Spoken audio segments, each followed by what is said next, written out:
还有2颗芒果。那我们分别要把它冰在我们的电把冰箱与一般冰箱做冷藏，比较看看它们之后会有什么样的不同。那我们先来看看芒果，这一颗是要冰在电把冰箱的。哦，这也是已经完全熟透的芒果。那表皮上稍微有一些黑点。那这是要放电把冰箱的。OK， 那这一颗是要放到我们一般冰箱的，表皮上一样有一些黑点。那也是完全熟透的芒果。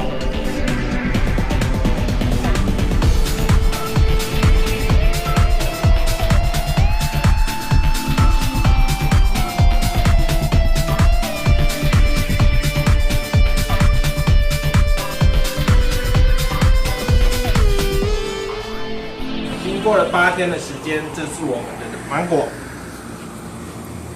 很明显的可以看出它们的外观，它黑了，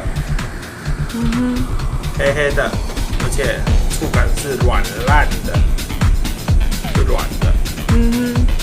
那这一颗是我们电把的，它看起来外观没有多大的变化，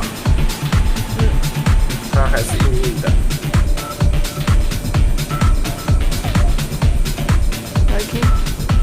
我们从外观就可以很明显的看出来不同。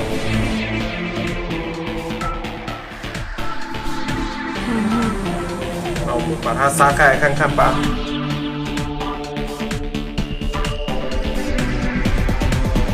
里面都没有变烂，还是一样是黄色的，还是很香。我们把它切开看看。我觉得这部分看起来比较软。这是我们电把冰箱的芒果。接下来我们要切这一颗一般冰箱的芒果，看看它里面现在是什么样子了。